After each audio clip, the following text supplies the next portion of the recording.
Welcome to Indian scholarships friend. आज की इसमें हम लोग यहाँ पर SSC examination staff selection commission की जो एग्जामिनेशन होते तो आप किस किस इस एग्जामिनेशन में अप्लाई कर सकते उसके बारे में फुल डिटेल्स में बात करने वाले। अगर आप 10th पास किए, 12th पास किए, ग्रेजुएट है आप या फिर पोस्ट ग्रेजुएट भी है तो आपको किस किस स्कॉलरशिप किस किस इसमें स्कीम में फॉर्म भरते आता है, आपको कौन कौन सी जो जॉब की वैकेंसीज आती है गवर्नमेंट की तरफ से, जो भी कॉम्पिटिटिव एग्ज़ाम होते हैं, ये जो स्टाफ सिलेक्शन कमीशन एसएससी की एग्जामिनेशन होते हैं वो स्टाफ सिलेक्शन कमीशन वो कंडक्ट कराती है और वो टीसीएस कंडक्ट कराती है। इसका स्टाफ सिलेक्शन कमीशन के एग्ज़ाम टीसीएस जो कंपनी है ना टाटा ग्रुप की, वो ये यहाँ पर उसके पैटर्न से वगैरह वो एग्जामिनेशन कंडक्ट कराया जाता है। तो कैसे उसको कौन कौन अप्लाई कर सकता है और वो को अगर 10th पास होगा तो किस इसको वो किस एग्ज़ाम में अप्लाई कर सकता है, 12th का रहेगा तो किस एग्ज़ाम में अप्लाई कर सकता है, और ग्रेजुएट रहेगा, पोस्ट ग्रेजुएट रहेगा, बी करा रहेगा, बीटेक करा रहेगा, किस इसमें अप्लाई कर सकता है। फुल डिटेल्स में ये प्रोसेस आज की इस वीडियो में फुल डिटेल्स में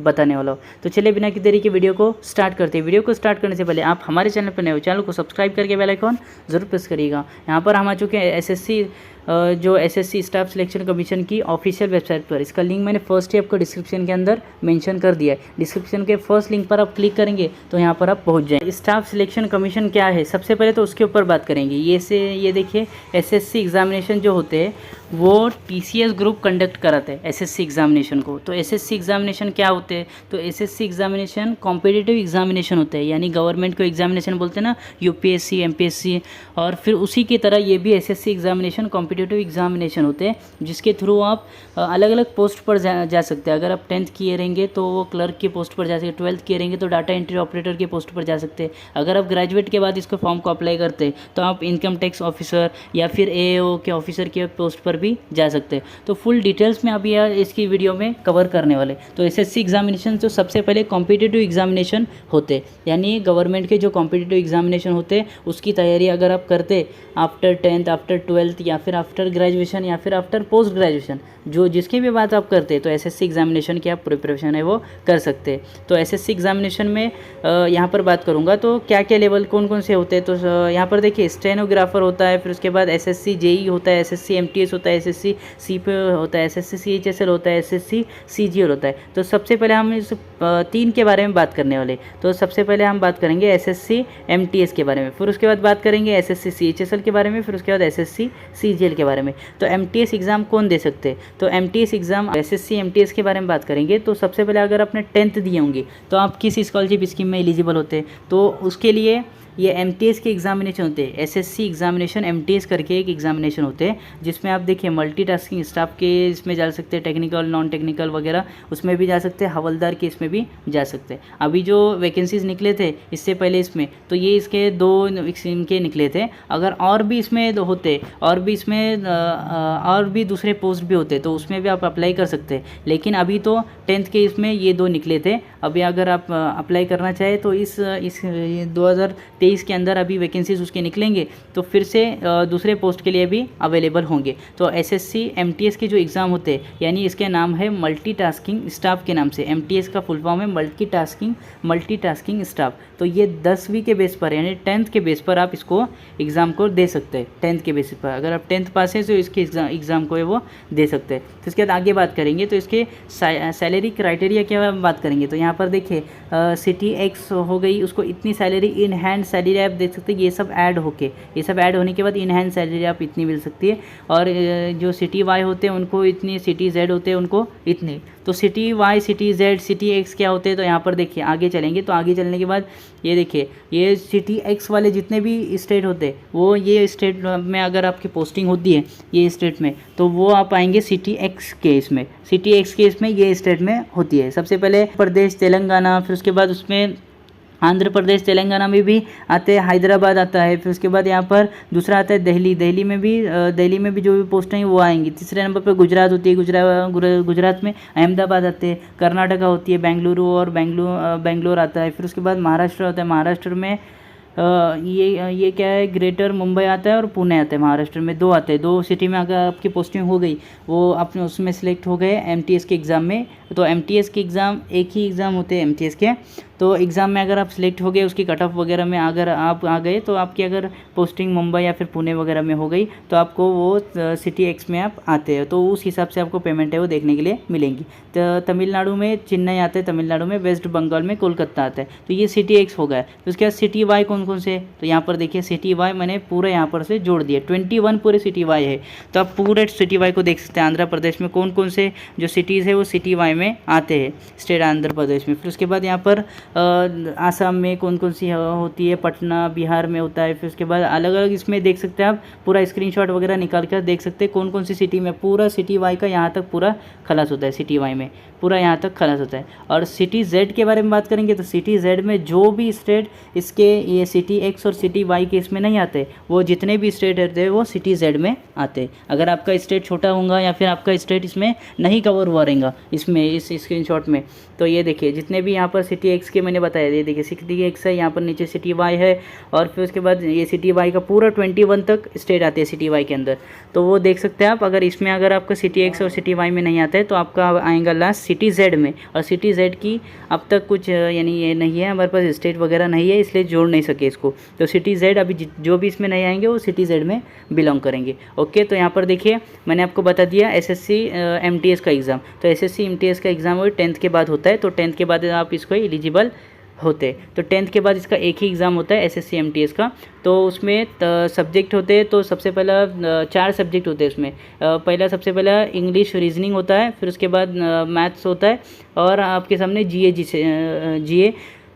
जीएस होता है। तो इसमें 4 सब्जेक्ट आपके सामने देखने के लिए मिलते हैं। इसके ऊपर मैं प्रॉपर डिटेल्स में वीडियो इसके नेक्स्ट वीडियो में बनाने वाला हूँ, तो आप वहाँ पर से देख सकते हैं। तो मैंने आपको बता दिया कि कौन कौन से 10th के बाद अप्लाई कर सकते हैं। तो एसएससी एमटीएस का एग्ज़ाम होता है वो 10th के बाद दे सकते हैं आप।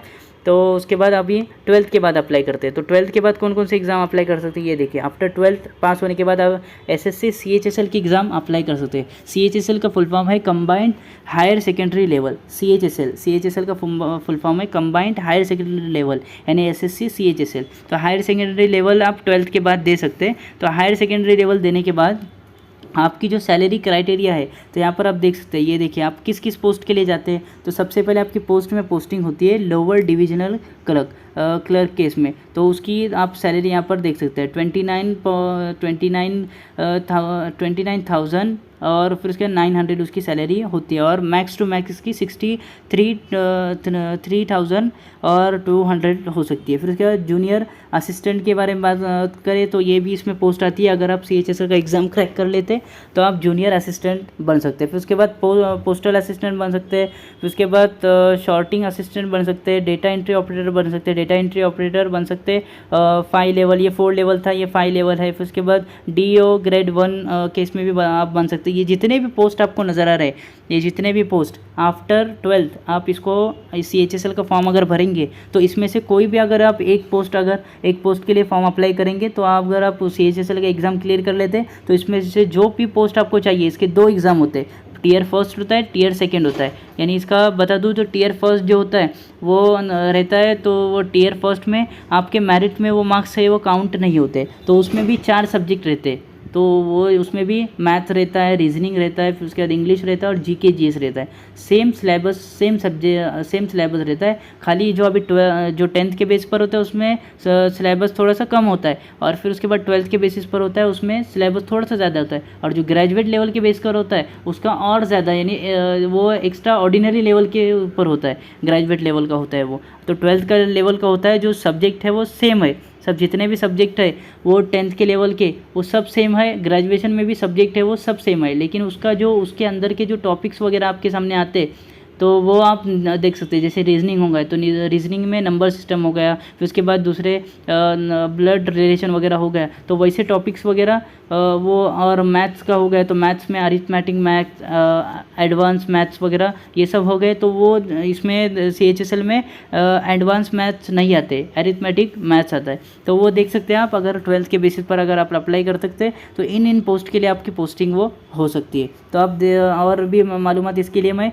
नेक्स्ट वीडियो कवर करने वाला हूँ कि अलग अलग जितने भी एग्ज़ाम में इसके अंदर बताऊंगा, वो हर इसके अंदर आपको अलग अलग वीडियो देने वाला हूँ कि आप उसमें देखकर अप्लाई कर सके कि आपको किस इसमें अप्लाई करना चाहिए। और ये 12th के बेसिस पर अप्लाई आप कर सकते हैं। ये देखिए, आप देख सकते हैं इसको, और इसका सिलेबस है वो सब उसके सामने सेम होता है, खाली थोड़ा सा सिलेबस ज़्यादा होता है, लेकिन सब्जेक्ट है वो सब सेम ही होते हैं MTS के हिसाब से। और जो आप ग्रेजुएशन पास कर लेते, तो ग्रेजुएशन पास करने के बाद आपको जो SSC CGL का एग्ज़ाम देने मिलता है, इसका फुल फॉर्म है combined graduate level. SSC CGL का जो देने मिलता है उसका कंबाइंड ग्रेजुएट लेवल आप दे सकते हैं। और फिर उसके बाद आप जब SSC CGL का एग्ज़ाम देते हैं तो आपकी पोस्टिंग होती है income tax, GST inspector, excise inspector, या फिर AO में होती है। अलग अलग पोस्टिंग उसके होती है। तो चलिए उसके पोस्ट के बारे में एक बार बात कर लेते हैं। तो उसके पोस्ट कौन कौन से होते हैं, तो यहाँ पर देख सकते हैं इसके इंस्पेक्टर एग्जामिनर के उसके ऊपर होती है इंस्पेक्टर। ये देखिए जितने भी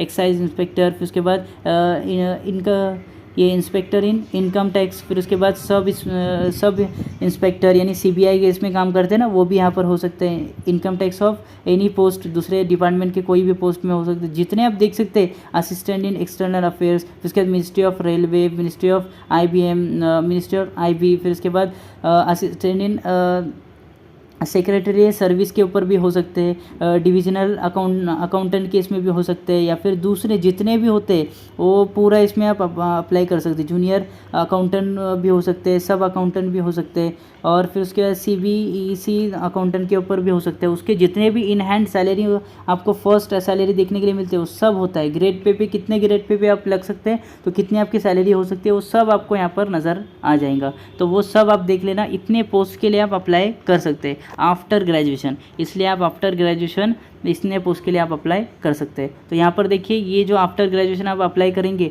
तो आप अगर ये अप्लाई करेंगे, अगर आप सिलेक्ट हो जाएंगे CGL के एग्ज़ाम में, और आप इसमें टियर फर्स्ट जो होता है, तो टियर फर्स्ट के मार्क्स है वो फाइनल मेरिट लिस्ट में काउंट नहीं होते। टियर सेकंड होता है, और फिर टियर सेकंड में भी वही सब्जेक्ट होते हैं, और टियर सेकंड थोड़ा टफ लेवल का होता है, पहले डिस्क्रिप्टिव होने का, लेकिन अभी डिस्क्रिप्टिव नहीं होता है। उसी के बेस पर टियर सेकंड भी होता है। पर टियर फर्स्ट का जब रिजल्ट लग जाता है, तो वो जो भी बच्चे क्वालिफाई कर जाते हैं वो टियर सेकंड के लिए एलिजिबल होते हैं। तो टियर सेकंड के लिए एग्जामिनेशन फिर से कंडक्ट कराया जाता है। फिर टियर सेकंड हो जाने के बाद फिर आपका डॉक्यूमेंटेशन होता है, और डॉक्यूमेंटेशन वगैरह होने के बाद आपकी ज्वाइनिंग वगैरह वो प्रोसेस आपके सामने देखने के लिए मिलता है। फिर उसके बाद इसमें 2 प्रकार के काम होते हैं। फिर उसके बाद एक है डेस्क वर्क, और फिर उसके बाद फील्ड वर्क। तो इनकम टैक्स जब आप CGL के इससे बनते, इनकम टैक्स ऑफिसर बनते, तो इसमें 2 वर्क होते, या फिर आप एक्साइज इंस्पेक्टर बने, या फिर आप GST इंस्पेक्टर बने। तो इसमें 2 होते, एक डेस्क वर्क और डेस्क जॉब, एक फील्ड जॉब। तो डेस्क जॉब में क्या होता है, तो डेस्क जॉब में देखिए अकाउंटेंट आते हैं, उसके बाद CSS में आते हैं, फॉरेन मिनिस्ट्री में आते हैं। डेस्क जॉब यानी वो जो कुर्सी टेबल पर बैठ के करने वाली जॉब, उसको बोलते हैं डेस्क जॉब। तो वो देख सकते हैं आप। उसके बाद ऑडिटर्स आते हैं, अकाउंटेंट्स आते हैं, क्लर्क वगैरह आते हैं, वो डेस्क जॉब में आते हैं। फील्ड वर्क यानी बाहर घूमने वाला जो होता है, वो जैसे कि इनकम टैक्स वगैरह कलेक्ट करना, वो उन लोग के लिए फील्ड जॉब होता है। उसमें 2 प्रकार के होते हैं। तो फील्ड जॉब में देख सकते हैं आप, टैक्स के बारे में होता है, और एक नॉन टैक्स के बारे में होता है। तो एक जो टैक्स के बारे में होता है, तो उसमें डायरेक्ट जाके इंस्पेक्टर की आपको पोस्ट मिलती है ना, इनकम टैक्स इंस्पेक्टर की। तो आपको बाहर जाकर बड़े बड़े कंपनीज़ में जाकर अगर उनके अगर टैक्स वगैरह कलेक्शन रहेगा, तो बाहर जाकर आप उनको ये कर सकते हैं, टैक्स वगैरह कलेक्शन के लिए आपकी पूरी टीम लेकर वहाँ पर जा सकते हैं। फिर उसके बाद एक्साइज इंस्पेक्टर बन सकते हैं। डायरेक्ट में अगर जाते तो डायरेक्ट इनकम टैक्स इंस्पेक्टर बन सकते हैं, और इनडायरेक्ट में जाते हैं तो एक्साइज इंस्पेक्टर बन सकते हैं, या फिर दूसरे भी ये देखिए एग्जामिनर वगैरह वो बन सकते हैं। और AEO की भी पोस्ट एक होती है उसके अंदर। और फिर उसके बाद नॉन टैक्स जो होते हैं, जिसमें टैक्स कंडक्ट नहीं कर सकते, उसमें पुलिस की सर्विस आप ले सकते हैं। पुलिस में भी 2 होते, एक CBI में जा सकते हैं, और ये यहाँ पर दूसरे इसमें भी इंस्पेक्टर के इसमें भी जा सकते हैं। फिर उसके बाद सब इंस्पेक्टर के इसमें जा सकते हैं, CBI में अगर गए तो। और फिर उसके बाद लास्ट रहते हैं पोस्टल इंस्पेक्टर। तो पोस्टल इंस्पेक्टर के इसमें भी आप जा सकते हैं, अगर आप फील्ड वर्क को चूज़ करते हैं तो। अगर आपको फील्ड वर्क अगर नहीं करना है, तो आप डेस्क जॉब भी ले सकते हैं। तो फील्ड वर्क भी आप कर सकते हैं, और डेस्क जॉब भी कर सकते हैं। तो यही इसमें जॉब के प्रोफाइल आपको बता दिया मैंने। तो इसमें 3 एग्ज़ाम को आप दे सकते हैं। एक 10th के लेवल पर एक MTS की एग्ज़ाम होती है, 12th के लेवल पर CHSL की एग्ज़ाम होती है, और जो ग्रेजुएशन आप पास कर लेते तो उसके लेवल पर CGL की एग्ज़ामिनेशन होती है। तो आप ग्रेजुएट अगर है, करंटली आप ग्रेजुएट है, तो आप CGL के भी एग्ज़ाम दे सकते हैं, SSC CHSL की एग्ज़ाम दे सकते हैं, और MTS के भी एग्ज़ाम दे सकते हैं। यानी आप अगर ग्रेजुएशन अपनी पास की गई है तो 10th के भी एग्ज़ाम दे सकते हैं, 12th के बाद के भी एग्ज़ाम दे सकते हैं, और ग्रेजुएशन के बाद तो दे ही सकते हैं एग्ज़ाम। इसलिए आप देख लीजिए। और फिर उसके बाद अगर आपने सिर्फ 12th की है तो 12th करने के बाद मिनिमम आपके 18 के बाद इसको अप्लाई किया जाता है। तो 18 के बाद आपने अगर ग्रेजुएशन भी कर लिया है तो CGL के एग्ज़ाम भी, CHSL के एग्ज़ाम भी आप 18 के बाद दे सकते हैं। अगर आपने 10th की है तो 10th के बाद आप जो एग्ज़ाम देंगे तो 10th के बाद आप MTS का ही सिर्फ एग्ज़ाम दे सकते हैं। और ये जो स्टेनोग्राफर का एक एग्ज़ाम होता है वो, और JEE का एग्ज़ामिनेशन होता है वो भी दे सकते हैं आप 10th के बाद। और फिर अगर आपने 12th की है तो 12th के बाद आप CHSL का भी एग्ज़ाम दे सकते हैं, फिर उसके बाद MTS का भी एग्ज़ाम दे सकते हैं, स्टेनोग्राफर का एग्ज़ाम दे सकते हैं, और दूसरा जो एग्ज़ाम होता है JEE का, SSC JEE का, वो भी एग्ज़ाम दे सकते हैं। और अगर आपने ग्रेजुएशन किए तो जितने भी एग्ज़ाम आते हैं SSC के वो सब इसमें आप एलिजिबल होते हैं, क्योंकि last max to max graduate level के पूरे पोस्ट उसके अंदर कवर हो जाते हैं। तो आपने अगर ग्रेजुएशन किए तो जितने भी पोस्ट होते हैं सब में आप एग्ज़ाम देने के लिए एलिजिबल हो जाते हैं। तो कैसी लगी वीडियो हमें कमेंट करके ज़रूर बताइए। और नेक्स्ट वीडियो हम सबके बारे में अलग अलग लाने वाले कि MTS के एग्ज़ाम कैसे होते हैं, उसमें मिनिमम क्वालिफिकेशन क्या होती है, और कौन कौन इसको एग्ज़ाम को दे सकता है, क्या क्या सिलेबस पैटर्न वगैरह सब होता है। SSC CHSL के भी ऐसे ही लाने वाले, CGL का भी ऐसे लाने वाले। तो नेक्स्ट वीडियो के हमारे वेट करना, तो हम उसमें पूरा आपको कवर है वो कर देंगे। तो चलिए बिना की देरी के वीडियो को एंड करते हैं।